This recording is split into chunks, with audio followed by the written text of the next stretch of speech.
देखिए, आज पूरे नॉर्थ ईस्ट में जो हो रहा है वो इंडिया ने पहले कभी नहीं देखा है। आज ट्राइबल कम्युनिटीज खुले तौर पर इमिग्रेंट मुस्लिम्स के खिलाफ खड़ी हो चुकी हैं।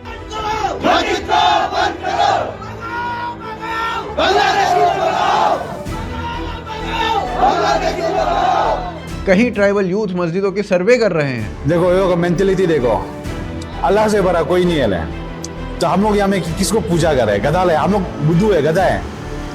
आप लोग यहाँ में आके इतना हिम्मत है ये बोलने का, कहीं भी तो कहीं भी जाओ आप लोग यही बोलेगा। सब नहीं जानता अल्लाह। कौन जानता? हम लोग नहीं जानते हैं। तो कहीं गांवों में इमामों से लैंड डॉक्यूमेंट्स मांगे जा रहे हैं। आज अगर कागज पत्र नहीं तो ईमान आप लोग भी सुन लीजिए, अगर कल तक आप लोग अभी आज देखिएगा कागज पत्र नहीं है उनसे, कल इसको कंसील करना चाहिए। आप लोग कर नहीं पाना कि ये अपने वैसे क्यों करें, मगर जो आप लोग लीगल वैसे है तो आप लोग उसको तो हम कुछ नहीं बोल सकते, इनको तो हम सरकार से बात करेंगे, मगर इलीगल वैसे अभी प्रोसेस जो मस्जिद और ये पंजाब का ना मदरसा बनेगा। कहीं खुद अनरजिस्टर्ड मस्जिदों पर ताले लगाए जा रहे हैं। हम लोग ऑफिस हम लोग जो है लोग करो नहीं, लेकिन लोग करके रख देना अच्छा है।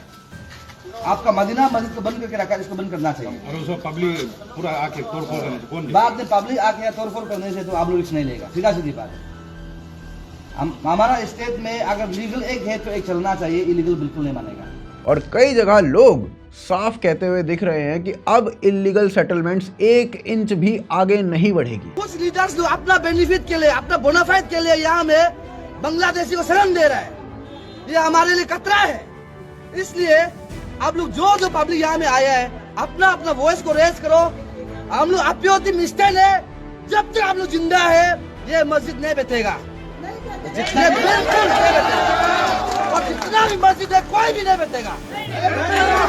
इलीगली वाला जितना है सबको हम डिसमेंटल करेगा। हम लोग सरकार को अभी हम लोग कॉपी पे कॉपी, तारीख पे तारीख दे चुका है, अभी कॉपी नहीं होगा, तारीख नहीं होगा, सीधा एक्शन होगा। इसी वजह से कई इलीगल इमिग्रेंट्स को इतनी मिर्ची लगी हुई है कि वे अब ट्राइबल्स को खुलेआम धमकियां देने लगे हैं। हमारा बाप में भी हिम्मत नहीं है क्योंकि तुम किसी मस्जिद को बंद कर सको इस भारत के अंदर में, क्योंकि तुम्हारा बाप जो फराउन था वो भी मिट गया, तुम्हारा अब्बा जो नमरूद था वो भी मिट गया, तुम्हारा अब्बा जो सद्दात था वो भी मिट गया, जो भी है तुम्हारा पिताजी सब मिट गया, लेकिन इस्लाम को मिटा नहीं पाया। लेकिन इसके बावजूद असम से लेकर अरुणाचल तक सैकड़ों की संख्या में अरुणाचल प्रदेश का युवा सड़कों पर उतर आया। इनके हाथों में बांग्लादेशी घुसपैठिए वापस जाओ और अरुणाचल प्रदेश को बचाओ जैसे नारे लिखे पोस्टर्स थे। त्रिपुरा से लेकर मेघालय तक। भारत माता की जय बोलते हैं क्या? ना आप लोग बोलते हैं? हाँ, वही तो तुम लोग का सोच तो वही है। तुम लोग का वो जो है कुरान ने लिख के नहीं रखा है, इसलिए तुम अभी नहीं बचेगा। हाँ? हो गया। तुम भारत माता की जय नहीं बोलते तो तुम कैसे तुम इंडियन का? ये हम लोग का माँ है, हम लोग अपना जमीन को माँ जन्म भूमि है। अभी हम क्यों तो यहाँ क्यों इसका एक ही चीज साफ साफ दिखाई दे रही है, ट्राइबल लोग अपनी लैंड, अपनी आइडेंटिटी और अपने फ्यूचर की लड़ाई अब खुद अपने हाथों में ले चुके हैं। आज नहीं तो कभी नहीं, आज एक सुल्तान निकला है, काल सो निकल जाएगा। इसलिए ये लोग को आज हम लोग खत्म नहीं करेगा, इसको आज हम बर्बाद नहीं करेगा तो ये मियाँ जो एक ना एक दिन हमारा स्टेट खत्म कर देगा। इसका बाद हम लोग का फर्दर स्टेप ये होगा, 5 दिन का बाद अगर सरकार नहीं मानता है तो हम लोग कहीं भी बैठ के बंद बोल दूसरा का जैसे हम हला बुला नहीं करेगा, सीधा एक्शन में आएगा। अपनी टीम आज आप लोग को बोल रहे हैं 5 दिन का बाद हम लोग एक्शन शुरू हो जाए। और ये लड़ाई इतनी आसान नहीं है। पिछले 100 साल में नॉर्थ ईस्ट के कई हिस्सों में जनसंख्या जो है वो इतनी तेजी से बदली है कि आज हालात पूरी तरीके से आउट ऑफ कंट्रोल हो चुके हैं। नागालैंड में जहां ट्राइबल पॉपुलेशन 1900 में लगभग 90% थी, आज वही अपनी जमीन पर माइनॉरिटी बन चुके हैं। त्रिपुरा में ट्राइबल पॉपुलेशन कुछ ही दशकों में मेजॉरिटी से गिरकर 30% से भी नीचे आ चुकी है। असम में तो डेमोग्राफिक प्रेशर सबसे ज्यादा पड़ा। 1901 से 1941 के बीच मुस्लिम पॉपुलेशन में 270% की बढ़ोतरी दर्ज हुई। आज असम के कई हिस्सों में मुस्लिम पॉपुलेशन 80 से 90% तक पहुंच चुकी है। पूरे नॉर्थ ईस्ट में पिछले दशकों में ना हजारों मस्जिदें खड़ी कर दी गई और अनेक मदरसे बने, जिसमें से कई तो रेडिकल आउटफिट से सीधे तौर पर जुड़े हुए हैं। आज नॉर्थ ईस्ट में ट्राइबल विलेजेस खाली होने लगे हैं और कई डिस्ट्रिक्ट्स में ट्राइबल फैमिलीज मुस्लिम सेटलर्स के कारण अपने ही घर को छोड़ने पर मजबूर हो चुके हैं। और इसी कारण आज पूरा का पूरा नॉर्थ ईस्ट इस डेमोग्राफिक इम्बैलेंस के खिलाफ उठ खड़ा हुआ है और इसी कारण आज नॉर्थ ईस्ट फाइट बैक कर रहा है। लेकिन अब सबसे बड़ा सवाल ये उठता है कि क्या नॉर्थ ईस्ट के जो जेनजीज हैं वो इस 100 साल से भी ज्यादा पुरानी लड़ाई को जीत पाएंगे या नहीं इस लड़ाई को, जिसे इंडिया ने अभी तक नजरअंदाज कर रखा था? और अगर हाँ तो कैसे और क्यों? ये जो लड़ाई है ये केवल नॉर्थ ईस्ट की नहीं है बल्कि पूरे इंडिया के लिए इंपॉर्टेंट है। तो आइए जानते हैं इस वीडियो में। देखिए, ये समझने के लिए कि क्यों आज नॉर्थ ईस्ट के ट्राइबल लोग सीधे सीधे मुस्लिम घुसपैठ को रोकने के लिए सड़कों पर आ रहे हैं, अनरजिस्टर्ड मस्जिदों पर एक्शन ले रहे हैं और अपने इलाके की सुरक्षा खुद संभाल रहे हैं, हमें पहला थोड़ा हिस्ट्री में जाना पड़ेगा, क्योंकि ये जो आज की फाइट बैक है ना, ये अचानक से पैदा नहीं हुई है। इसके पीछे 100 साल की सोशल इंजीनियरिंग, डेमोग्राफिक प्रेशर्स और कल्चरल इरोजन सबकी कहानी छुपी हुई है। सबसे पहले एक बात साफ कर दूं कि नॉर्थ ईस्ट कोई एक सिंगल संस्कृति नहीं है। यहाँ पर 8 स्टेट्स आते हैं और हर स्टेट की अपनी लैंग्वेज, अपनी ट्राइब, अपने कस्टम्स और अपनी आइडेंटिटी है। नागालैंड की आइडेंटिटी अलग है, अरुणाचल की आइडेंटिटी अलग है, असम का कल्चरल स्ट्रक्चर अलग है और मेघालय, त्रिपुरा, मणिपुर की डायनामिक्स तो पूरी तरीके से अलग है। लेकिन आसान भाषा में समझने के लिए और पूरे पिक्चर को एक साथ देखने के लिए मैं इन सबको कलेक्टिव नॉर्थ ईस्ट स्टेट्स के रूप में ही एक्सप्लेन करूंगा इस वीडियो में। सो बेसिकली कहानी शुरू होती है उस समय से जब नॉर्थ ईस्ट के ज्यादातर इलाकों में ट्राइबल हिंदू और एनिमिस्ट कम्युनिटीज के लोग रहते थे। ये लोग मोस्टली बड़े शांत और नेचर को वर्शिप करने वाले लोग होते थे। अगर बेसिक पॉलिटिकल स्ट्रक्चर की बात करें तो यहाँ का हर गांव एक तरीके का छोटा सा रिपब्लिक होता था, जहां लोग अपने बुजुर्गों, अपने देवताओं और अपने जंगलों के हिसाब से जीते थे। आसाम में बोडो, मिशिंग या फिर कार्बी, अरुणाचल में नियाशी या फिर आपतानी और नागालैंड में अंगामी या फिर ओ और मेघालय में खासी, गारो और जयंतिया, ये सब अपने कस्टम्स के साथ एकदम रूटेड सोसाइटीज थी। हालांकि देखिए, यहाँ पर कोई भी डाउट नहीं है कि यहाँ पर ट्राइबल सिस्टम्स के बनने से पहले भी पुरानी हिंदू परंपराएं मौजूद थी। असम, मेघालय, त्रिपुरा और अरुणाचल के इलाकों में ऐसे मंदिर, खंडहर और पौराणिक संदर्भ मिलते हैं जो साफ दिखाते हैं कि इस रीजन में हिंदू सिविलाइजेशन बहुत समय पहले पहुंच चुकी थी। लेकिन इसमें इंटरेस्टिंग बात यह नहीं है कि यहाँ हिंदू रिलीजन पहले से मौजूद था। इंटरेस्टिंग बात यह है कि कैसे आगे चलकर कई ट्राइब्स ने हिंदू कस्टम्स को ना सिर्फ एक्सेप्ट किया बल्कि सीधे अपने कस्टम्स में असिमिलेट भी कर लिया। फॉर एग्जांपल, असम की बोडो ट्राइब्स जो है वो बाथौ देवता की पूजा करती है और बाथौ असल में शिव का ही एक लोक रूप माना जाता है। कार्बी जनजाति लंगदोई देवी की पूजा करती है जो कि शक्ति का एक रूप माना जाता है। इसी तरीके से अरुणाचल प्रदेश की आपतानी ट्राइब सूर्य और धरती की पूजा करती है। इनका द्री फेस्टिवल फसल, वर्षा और फर्टिलिटी की पूजा है। त्रिपुरा में तो साफ साफ शाक्त परंपरा का इन्फ्लुएंस था। वहाँ का प्रसिद्ध त्रिपुरा सुंदरी टेम्पल सिर्फ एक मंदिर नहीं बल्कि ट्राइबल जीवन का हिस्सा था। गारिया पूजा और केर पूजा पूरे क्षेत्र में होती है और ये सिर्फ शाक्त ट्रेडिशन से प्रभावित पूजा है। नॉर्थ ईस्ट की कई कम्युनिटीज शीतला, बाथौ और तंगनाव जैसे हिंदू देवताओं की पूजा करती थी। यानी ये कहना गलत नहीं होगा कि पूरा नॉर्थ ईस्ट एक तरीके से वन आधारित हिंदू सभ्यता का विस्तार था। यहाँ का समाज स्पिरिचुअल, प्राउड, सेल्फ सफिशिएंट और शांति प्रिय था। लेकिन नॉर्थ ईस्ट की ये शांति ना ज्यादा दिन चली नहीं। अंग्रेजों का अराइवल इस पूरे रीजन के लिए एक बहुत बड़ा कल्चरल अर्थक्वेक था और ये मैं कोई एग्जैजरेशन में नहीं कह रहा हूँ, वास्तव में ही ऐसा हुआ था। देखिए, जब अंग्रेज भारत में आए ना तो उन्हें नॉर्थ ईस्ट रीजन में 2 बहुत बड़े फायदे दिखाई दिए।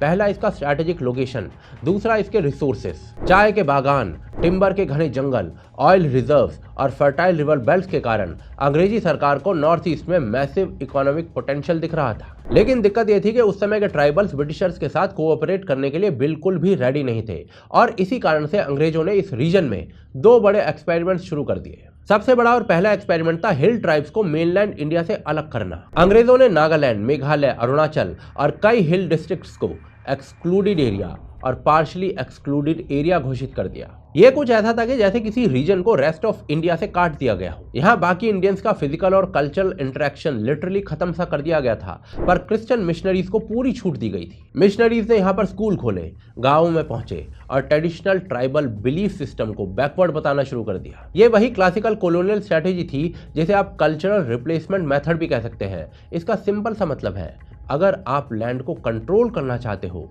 तो पहले पॉपुलेशन के बिलीफ सिस्टम को बदल दो। और अंग्रेजों ने नॉर्थ ईस्ट में यही किया। कन्वर्जन का प्रोसेस शुरू हुआ। कई ट्राइबल्स के रिचुअल्स पर डायरेक्ट मानसिक हमला किया गया। देखते ही देखते बहुत से ट्राइबल्स और हिंदू कम्युनिटीज को मजबूरन क्रिश्चियन धर्म में कन्वर्ट करवाया जाने लग गया। उदाहरण के लिए नागालैंड में 1901 में क्रिश्चियन पॉपुलेशन 1% से भी कम थी। 1951 तक ये 46% हो गई। मेघालय के खासी जयंतिया रीजन में सेम पैटर्न देखने को मिला। अरुणाचल में भी मिशनरी एक्सपेंशन तेजी से बढ़ गया। पर बात यहीं पर खत्म नहीं हुई। अंग्रेजों को पता था कि नॉर्थ ईस्ट में कितने रिसोर्सेज हैं, पर दिक्कत यह थी कि उन्हें डायरेक्ट रेवेन्यू नहीं मिल रहा था, क्योंकि वो लार्ज स्केल पर इन रिसोर्सेज को एक्सप्लॉइट नहीं कर पा रहे थे, वो भी खास तौर पर आसाम जैसे स्टेट्स में, क्योंकि वहां की लोकल ट्राइब शिफ्टिंग कल्टीवेशन करती थी और शिफ्टिंग कल्टीवेशन के कारण ब्रिटिशर्स को टैक्स नहीं मिलता था। और इसी कारण से रेवेन्यू को बढ़ाने के लिए ब्रिटिशर्स ने एक नया तरीका निकाला। ब्रिटिश ऑफिसर्स ने ईस्ट बंगाल यानी कि आज के बांग्लादेश के लाखों लैंडलेस मुस्लिम किसानों को नॉर्थ ईस्ट में चीप लेबर के नाम पर बसाना शुरू कर दिया। अंग्रेजों ने इस पॉलिसी को ग्रो मोर फूड पॉलिसी के नाम पर जस्टिफाई किया और इसके बाद ईस्ट बंगाल से किसान नदी किनारे बसाए गए, जिसमें मोस्टली मुस्लिम थे। उन्हें फॉरेस्ट और वेटलैंड्स पर कब्जा दिलवाया गया और इसके कारण पता है क्या हुआ? गोलपारा की पॉपुलेशन में 20% मुस्लिम माइग्रेंट्स हो गए, या फिर नागौन रीजन में 14% माइग्रेंट मुस्लिम्स हो गए, और ये केवल 15 साल में हुआ था। Imagine the speed. ये पहला मौका था जब नॉर्थ ईस्ट में आउटसाइडर पॉपुलेशन मास लेवल पर आना शुरू हो गई थी। 1931 के Assam census superintendent CS Mulan ने इस ट्रेंड को डेमोग्राफिक इन्वेजन लिखा है। उन्होंने साफ साफ लिखा है कि सिर्फ 20 साल में 5 लाख बांग्लादेशी ओरिजिन के मुसलमान आसाम में आ गए थे, और ईस्ट बंगाल से मुसलमान इतनी तेजी से आ रहे थे कि पूरा रीजन कुछ ही दशकों में बदल सकता है। पर किसे पता था कि उनकी ये वार्निंग आगे चलकर सच साबित होने वाली है। मुस्लिम सेटलर्स के आने से आसाम में मुस्लिम पॉपुलेशन 1901 से 1941 के बीच 270% तक बढ़ गई। ये अनप्रेसिडेंटेड ग्रोथ थी और ये चीज नॉर्थ ईस्ट के बाकी स्टेट्स में भी हो रही थी। मेघालय के प्लेन रीजन्स और त्रिपुरा की कई बेल्ट्स में सिमिलर पैटर्न दिखा, और यही वो फाउंडेशन थी जिसने आगे चलकर नॉर्थ ईस्ट की इंस्टेबिलिटी के लिए दरवाजे खोल दिए। नॉर्थ ईस्ट में हिल्स और प्लेन्स दोनों ही हैं, और दोनों ही तरफ जिस तरीके की सोशल इंजीनियरिंग ब्रिटिशर्स ने शुरू की थी, उसका असर धीरे धीरे पूरे रीजन में महसूस होने लगा था।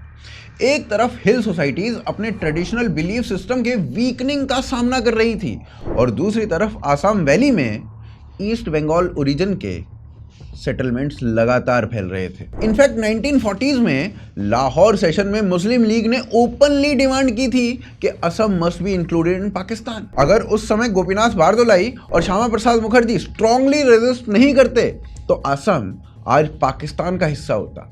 लेकिन ये तो बस शुरुआत थी। असली खेल भारत की आज़ादी के बाद शुरू हुआ था। पार्टीशन ने इस प्रोसेस को रोकने की बजाय और तेज कर दिया था। 1947 के बाद ईस्ट पाकिस्तान बन चुका था, बॉर्डर्स रीड्रॉ हो चुके थे, हिंसा हुई, और इस पूरी प्रक्रिया का सबसे बड़ा डेमोग्राफिक शॉक असम और नॉर्थ ईस्ट के ऊपर पड़ा। और ये टोल पता है क्यों पड़ा? ये टोल इसलिए पड़ा क्योंकि ईस्ट पाकिस्तान का जो पूरा वेस्टर्न बॉर्डर था वो नॉर्थ ईस्ट के दरवाजे पर खड़ा हुआ था, और ये ना कोई क्लियर बॉर्डर नहीं था। ये नदियों, दलदली जमीनों, घने जंगलों और गांवों के बीच से गुजरने वाली एक पोरस लाइन थी, जहां उस समय real border control practically impossible था। यही पोरस ज्योग्राफी आगे चलकर नॉर्थ ईस्ट की सबसे बड़ी वल्नरेबिलिटी साबित होती है, और इसको समझने के लिए मैं 1947 के बाद डेमोग्राफी इन्विजन को 3 बड़े रीजन्स में डिवाइड करूंगा, ताकि आप इसको ना अच्छे से समझ पाओ। डेमोग्राफी इन्विजन का ना सबसे पहला रीजन था right driven displacement. East Pakistan के कई जिलों में 1947 से 1950 के बीच में कम्युनल वायलेंस बहुत फैल रहा था। इसके कारण लोग सीधे असम के बॉर्डर डिस्ट्रिक्ट्स में ना घुसने लगे थे। धुबरी, गोलपाड़ा, करीमगंज, काचर, इन सब में अचानक से पॉपुलेशन स्पाइक देखने को मिला। उस समय वेरिफिकेशन सिस्टम नॉन एग्जिस्टेंट था। कोई पहचान, कोई स्क्रीनिंग, कोई रेफ्यूजी, कोई रजिस्ट्रेशन नहीं थी। जो भी पार आया वो यहाँ पर बस गया, और ये चीज सिर्फ असम तक सीमित नहीं थी। त्रिपुरा में 1947 से पहले मुस्लिम पॉपुलेशन लगभग 3 से 4% थी, लेकिन पार्टीशन और ईस्ट पाकिस्तान में दंगों के बाद बड़ी संख्या में लोग त्रिपुरा की तरफ आए। अगर आप 1951 का सेंसस देखो तो 1951 के सेंसस में त्रिपुरा की जनसंख्या मात्र 6.4 लाख थी। 1971 में ये जनसंख्या बढ़कर 15 लाख हो गई। इतना बड़ा जंप नेचुरली पॉसिबल नहीं होता है। ये डेमोग्राफिक चेंज इतना तेज था कि ट्राइबल लोग यहाँ माइनॉरिटी बन गए थे। सेम ऐसा ही मेघालय में हुआ। मेघालय में मुस्लिम पॉपुलेशन 1951 में लगभग 0.5% थी, 0.5%। लेकिन पार्टीशन के बाद बॉर्डरिंग डिस्ट्रिक्ट्स जैसे वेस्ट गारो हिल्स या ईस्ट खासी हिल्स, इसमें मुस्लिम इन्फिल्ट्रेशन बहुत हद तक बढ़ना शुरू हो गया था। हालांकि यहाँ पर जो स्थिति थी ना, वो बाकी के नॉर्थ ईस्टर्न स्टेट से बेहतर थी। अब दूसरे फैक्टर्स की बात करते हैं जो और भी ज़्यादा डेंजरस थे। Pakistan backed infiltration. East Pakistan और पाकिस्तान के तत्कालीन नेताओं के स्पीचेस, उनके रिकॉर्ड्स ना आज भी मौजूद हैं, जहां साफ साफ ये पता चलता है कि उनके इरादे क्या थे। देखिए, उनका मतलब साफ था, मुस्लिम पॉपुलेशन को नॉर्थ ईस्ट में जितना हो सके उतना फैलाया जाए, जिससे फिर उन्हें इंडिया से अलग किया जा सके। और इस स्ट्रेटेजी में ना पाकिस्तानी एस्टेब्लिशमेंट का डायरेक्ट हाथ था। इनफैक्ट कई रिपोर्ट्स तो ये तक कहती हैं कि पाकिस्तानी बाकायदा नाइट क्रॉसिंग को फैसिलिटेट करते थे। अब अगर इसके अलावा तीसरे मेन फैक्टर की बात करें ना, तो ये काफ़ी अनफॉर्चुनेट था, क्योंकि ये बाहर की प्रॉब्लम नहीं थी, इंटरनल प्रॉब्लम थी। बेसिकली शुरुआती कांग्रेस गवर्नमेंट्स ने नॉर्थ ईस्ट के डेमोग्राफिक क्राइसिस को कभी प्रायोरिटी ही नहीं बनाया। उल्टा उन्होंने ये कहा कि ये जो इन्फिल्ट्रेशन है ना, ये जो रिफ्यूजीज हैं, इनको रोका नहीं जा सकता, ये तो मानवता का सवाल है जी। और इसके अलावा ना जाने कैसे कैसे आर्ग्यूमेंट्स दिए गए कि इन्फिल्ट्रेशन को प्रैक्टिकली इग्नोर ही कर दिया गया। और इसका ना डायरेक्ट फायदा इन पॉलिटिशियंस को मिला भी। कई डिस्ट्रिक्ट्स में पॉलिटिशियंस ने इस नई पॉपुलेशन को अपना पॉलिटिकल बेस समझा और इनके बसावट को ओपनली एनकरेज किया। बावजूद इसके कि खुद 1970 में यूनियन होम मिनिस्टर का राज्यसभा में एक स्टेटमेंट था कि 1951 से 1961 के बीच 2,21,000 मुसलमान इन्फिल्ट्रेटर्स असम में घुसे थे। इसके बाद 1962 में असम पुलिस ने PIP स्कीम यानी prevention of infiltration of Pakistanis ये भी शुरू की थी, जिसके कारण 1.78 लाख इन्फिल्ट्रेटर्स डिपोर्ट भी किए गए थे। लेकिन गेस व्हाट, नेहरू ने ऑपरेशन को रोकने का आदेश दे दिया क्योंकि his own ministers objected it. अब भाई वोट बैंक का सवाल था, नेहरू जी ऐसा करते भी क्यों नहीं। अब एक तरफ तो ये 3 फैक्टर्स जो ऑलरेडी नॉर्थ ईस्ट पे इतना प्रेशर बना रहे थे, उस पे से फिर 1971 का बांग्लादेश क्राइसिस आ जाता है, जिसमें 1 करोड़ रेफ्यूजीज इंडिया में घुस जाते हैं, जिसमें मोस्टली यानी 1/3 असम में ही आकर बस गए थे। अब यहाँ पर सबसे इंपॉर्टेंट बात बताइए क्या थी, बांग्लादेश बन चुका था। बांग्लादेश के बनने के बाद भी जो रेफ्यूजीज वहाँ से इंडिया में घुसे थे, उस टाइम पर जब वहाँ पर दंगे हो रहे थे, उनको कांग्रेस के CM SC सिन्हा डिपोर्ट नहीं करना चाहते थे, क्योंकि ये लोग ना कांग्रेस के वोट बैंक को मजबूत कर रहे थे। अब इस सब का ना जमीन पर सीधा असर देखने को मिल रहा था। North eastern states, specifically Assam, उसमें डेमोग्राफिक शिफ्ट विस्फोट की तरह होना शुरू हो चुका था। खुद chief election commissioner SL Shakdher, उन्होंने एक स्टेटमेंट दिया, Assam's population increased by 34.98% between 1961 to 1971। Normal birth rate से ये इंक्रीज इम्पॉसिबल है। और यहाँ आपको मैं एक और बात बता दूं कि ब्रह्मपुत्र ना हर साल अपना कोर्स बदलती है और नए नए आइलैंड बनाती है, जिन्हें चार्स कहा जाता है। ये जो आइलैंड होते हैं ना, ये बहुत अनस्टेबल होते हैं। इसके बावजूद डेमोग्राफी शिफ्ट इतना मास लेवल पर हो रहा था कि ईस्ट बंगाल ओरिजिन सेटलर्स तेजी से इन इलाकों को कब्जाने में लगे हुए थे। कई चार्ट्स ऐसे हो गए थे जहां 80 to 90% तक की पॉपुलेशन ईस्ट बंगाल ओरिजिन के मुसलमानों की हो गई थी। बाद में फिर यही charts cattle smuggling routes, illegal immigration corridors और ऑर्गेनाइज्ड नेटवर्क्स के हब्स बन चुके थे। प्लेन डिस्ट्रिक्ट्स जैसे नागांव, बारपेटा, धुबरी, गोलपाड़ा या मोरीगांव, इन्होंने पूरे देश में सबसे तेज डेमोग्राफिक शिफ्ट देखा था। कई गांव ऐसे मिले जहां पॉपुलेशन ग्रोथ नॉर्मल फर्टिलिटी से 3 से 4 गुना अधिक था, और यह साफ संकेत ये दे रहा था कि ये सस्टेन्ड इनफ्लो है। आज भी हजारों हाउस होल्ड्स ऐसे मिले जिनके ओरिजिन को डॉक्यूमेंट ही नहीं किया जा सका।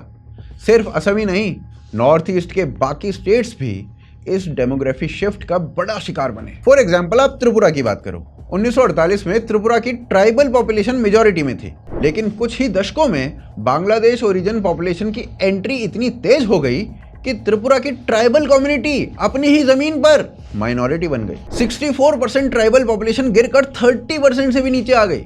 ये कंप्लीट डेमोग्राफिक रिवर्सल था।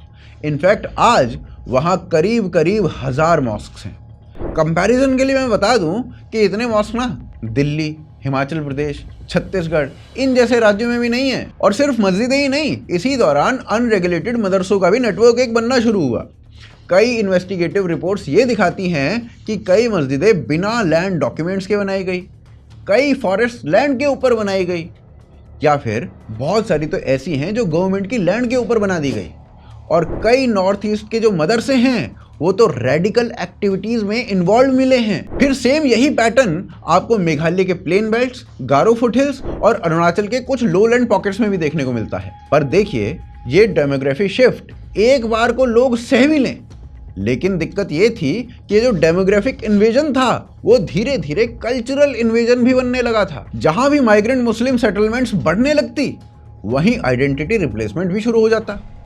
कई ट्राइबल फैमिलीज विलेजेस छोड़ छोड़कर दूसरी जगह जाने के लिए मजबूर हो गए थे। बोडो ट्राइब तो इन इलीगल सेटलर्स के कारण ऐसी हो गई थी कि वो अपनी ही लैंड पे रेफ्यूजी बन के रहने लगे थे। बेसिकली ट्राइबल्स अपनी ही लैंड पे पलायन करने को मजबूर हो चुके थे। ये ना वही समय था जब नॉर्थ ईस्ट पहली बार ये समझने लगा था कि ये केवल माइग्रेंट्स का मसला नहीं है, ये एक लॉन्ग टर्म डेमोग्राफिक प्रोजेक्ट है जो उनको डायरेक्ट थ्रेट करने के लिए लगा हुआ है। फिर यही डर, यही फ्रस्ट्रेशन और यही अवेयरनेस आगे चलकर उस फाइट बैक में बदलती है जिसे आज आप न्यूज़ में देख रहे हो, जहां ट्राइबल लोग खुद इलीगल मॉस्क्स का वेरिफिकेशन कर रहे हैं, लैंड एनक्रोचमेंट को रोक रहे हैं और ओपन में बोल रहे हैं कि हम अपनी ज़मीन और अपनी आइडेंटिटी अब किसी भी कीमत पर खोने नहीं देंगे।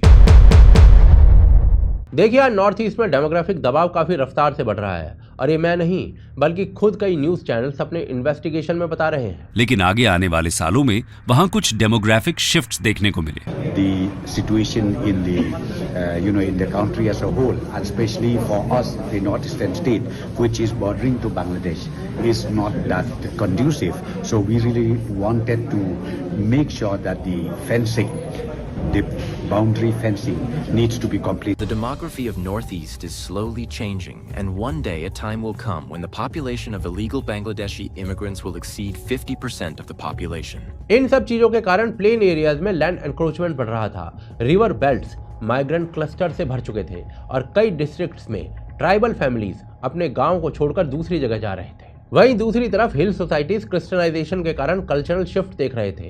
पूरे रीजन को दो अलग दिशाओं में पुल किया जा रहा था और इंडिजिनियस ट्राइब्स के पास अपनी जमीन, अपनी आइडेंटिटी और अपने पॉलिटिकल फ्यूचर को बचाने के लिए प्रैक्टिकली कोई इंस्टीट्यूशनल प्रोटेक्शन नहीं बचा था। गवर्नमेंट मशीनरी इस इशू को दशकों तक इग्नोर करती रही और उसका रीजन भी है क्योंकि पॉलिटिकल पार्टीज इन माइग्रेंट्स को अपना वोट बैंक बना चुकी थी। और यही वो मूवमेंट था जब नॉर्थ ईस्ट के इंडियंस ने पहली बार ओपनली कहा कि भाई अब बस। और इसी के कारण धीरे धीरे ट्राइबल्स और हिंदूज ने कई सेंसिटिव पॉकेट्स में, जहां पर मस्जिदों की संख्या एक तरफा बढ़ रही थी, बहुत से अनरजिस्टर्ड रिलीजियस स्ट्रक्चर्स बन रहे थे, खुद पर्सनली उन्होंने जाकर तहकीकात शुरू कर दी। मस्जिद का आपका डॉक्यूमेंट जितना है पूरा लेके आ जाओ। ये तुम लोग मस्जिद कल से नहीं चलेगा। मेन मौलाना आप है ना, आप लोग का यहाँ का वो कागज है, दिखाइए उसको एक बार। आज अगर कागज पत्र नहीं है तो ईमान आप लोग भी सुन लीजिए, अगर कल तक आप लोग अभी आज देखिएगा कागज पत्र नहीं है उनसे, कल इसको हम सील करने देगा। इनफैक्ट यूथ ग्रुप्स ने पूरे के पूरे गांवों के सर्वे शुरू कर दिए।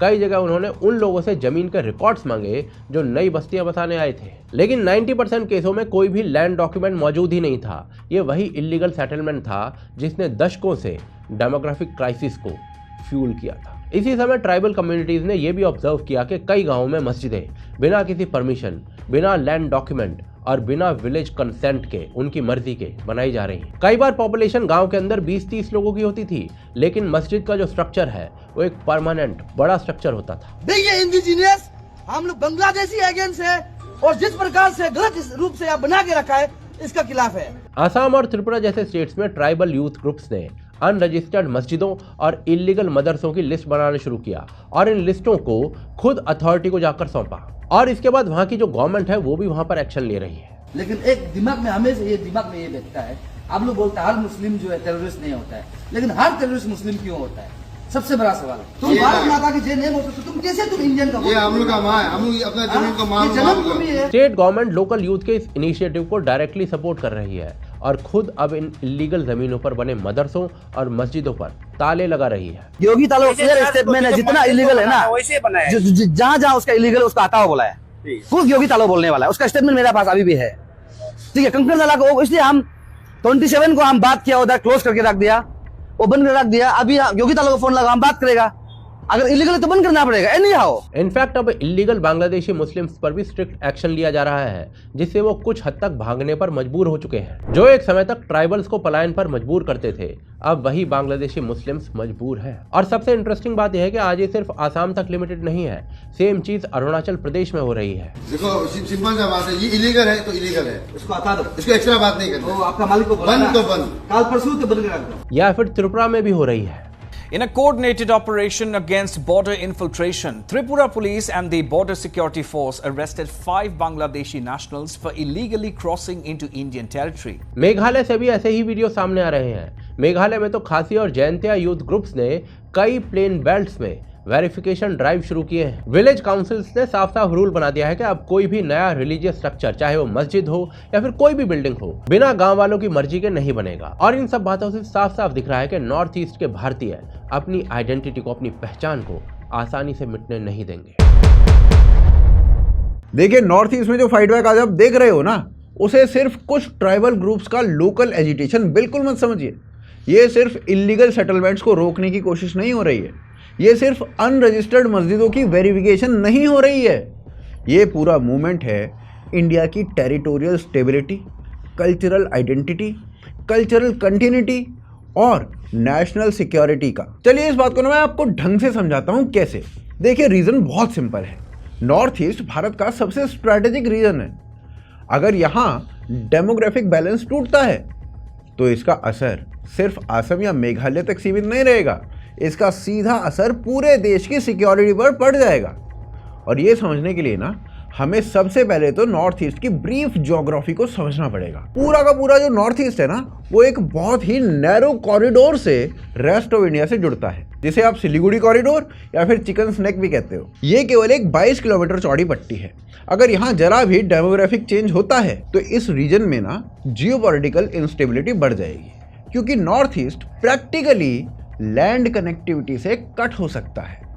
नॉर्थ ईस्ट में डेमोग्राफिक मैनिपुलेशन का सीधा जियोपॉलिटिकल इम्पैक्ट हो सकता है। और दूसरी बात ये कि नॉर्थ ईस्ट जो है ना, वो एक तरफ से चाइना, दूसरी तरफ से म्यांमार, तीसरी तरफ से बांग्लादेश, 3 सेंसिटिव नेबर्स से घिरा हुआ है। चाइना अरुणाचल के बॉर्डर पर अपना अग्रेशन दिखाता ही रहता है। अभी कुछ ही हफ्ते पहले चाइना ने ये बोला था अरुणाचल के लिए। First of all, Zhangnan is China's territory. China never acknowledges the so-called Arunachal Pradesh illegally set up by India. Same ऐसे ही म्यांमार की तरफ भी इंसर्जेंसी नेटवर्क्स हमेशा से एक्टिव रहते हैं। बांग्लादेश की तो आप बात ही छोड़ दो। इन तीनों बॉर्डर्स के बीच नॉर्थ ईस्ट एक बफर जोन की तरह है। ट्राइबल सोसाइटीज इस रीजन के नेचुरल डिफेंस हैं। ये जो भारत की ट्राइबल सोसाइटीज है ना, ये बहुत प्रो इंडिया हैं और खुद को इंडियन कहने पे काफी गर्व भी महसूस करती हैं।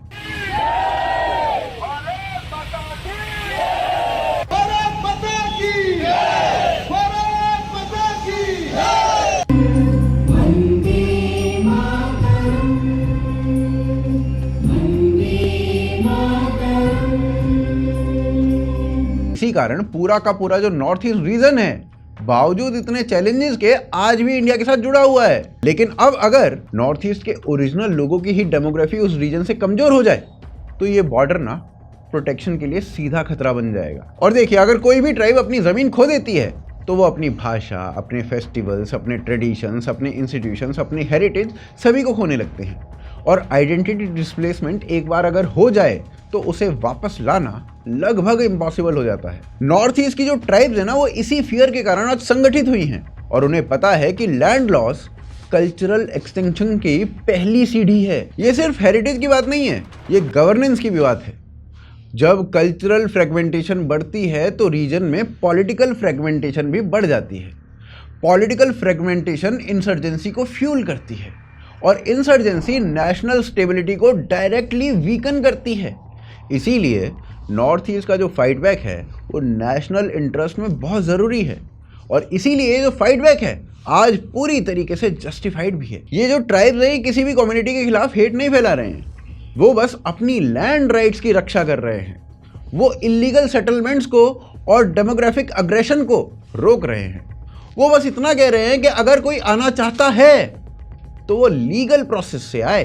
वो बस इतना कह रहे हैं कि बिना दस्तावेज, बिना लैंड परमिशन और बिना कंसेंट के कोई भी कम्युनिटी डेमोग्राफिक डोमिनेंस एस्टेब्लिश नहीं कर सकती। नॉर्थ ईस्ट की ट्राइबल कम्युनिटीज आज सिर्फ अपने हक के लिए लड़ रही हैं। वो इंडिया की आखिरी नेचुरल डिफेंस लाइन को बचा रही हैं। अगर उनकी लैंड और आइडेंटिटी सुरक्षित रहती है तो पूरा नॉर्थ ईस्ट सुरक्षित रहेगा, और अगर नॉर्थ ईस्ट सुरक्षित रहेगा तो ही भारत का ईस्टर्न फ्रंट सिक्योर रहेगा। और यही वजह है कि जो फाइट बैक है ये सिर्फ नॉर्थ ईस्ट के लोगों की नहीं है, ये पूरे इंडिया की है, ये पूरे इंडिया का मुद्दा है। बाकी आपको क्या लगता है इस पूरे मुद्दे के बारे में? आप अपनी राय कमेंट बॉक्स में अवश्य रखिए। आप इस वीडियो को लाइक और शेयर करना बिल्कुल मत भूलिए, और अगर आप हमें सपोर्ट करना चाहते हैं तो आप यूपीआई, पेट्रियन और ज्वाइन बटन इनके थ्रू हमें सपोर्ट कर सकते हैं। इनके जो लिंक्स हैं वो नीचे डिस्क्रिप्शन में आपको मिल जाएंगे। आप देख रहे थे आज की ताज़ा खबर। जय हिंद, जय भारत।